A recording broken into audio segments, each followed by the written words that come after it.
نحمده ونصلي على رسوله الكريم أما بعد.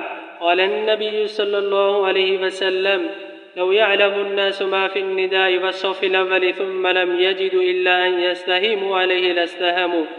رسول اللہ صلی اللہ علیہ وسلم نے فرمایا کہ اگر لوگوں کو معلوم ہو جائے کہ آذان دینے اور صف اول میں کھڑا ہونے پر کتنا اجر و ثواب ملتا ہے تو آپس میں قرآن اندازی کرنے لگ جائیں۔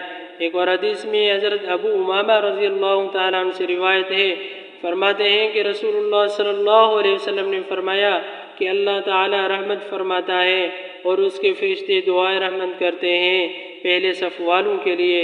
ایک اور حدیث میں حضرت ابو سعید خدری رضی اللہ تعالیٰ عنہ سے روایت ہے، فرماتے ہیں فرمایا رسول اللہ صلی اللہ علیہ وسلم کہ مؤذن کی آواز جہاں تک پہنچتی ہے وہاں تک جو جن اور جو انسان اور جو چیز بھی اس کی آواز سنتی ہیں وہ قیامت کے دن ضرور اس کے حق میں شہادت دے گی۔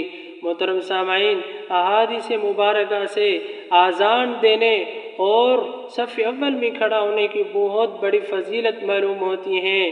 کچھ اعمال ایسے ہیں جن کا ہمیں اجر و ثواب معلوم ہے۔ مثلاً جو شخص نماز پڑھتا ہے اللہ تعالیٰ اس کے بدلے میں اس کو جنت عطا کرے گا، اور جو شخص حج کرتا ہے اللہ تعالیٰ اس کے بدلے میں اس کے پچھلے سارے گناہ معاف فرماتے ہیں، اور جو شخص قرآن مجید کا ایک حرف پڑھتا ہے اللہ تعالیٰ اس کے بدلے میں اس کو 10 نیکیاں عطا فرماتا ہے۔ لیکن یہ دو اعمال ایسے ہیں جن کا اجر و ثواب کہیں معلوم نہیں۔ اگر کسی کو معلوم ہو جائے تو قرآن اندازی کرنے کی نوبت پیش آ جائیں گی۔ لہٰذا ہم کوشش کریں کہ مسجد میں جلدی آ جائیں تاکہ صف اول میں کھڑا ہو جائیں، اور اگر کہیں آذان دینے کا موقع مل جائے تو اس کو غنیمت سمجھ کر اس کو سر انجام دیں۔ اللہ تعالیٰ سے دعا ہے کہ اللہ تعالیٰ ہمیں ان نیک اعمال کرنے کی توفیق نصیب فرمائے۔ وما علینا الا البلاغ المبین۔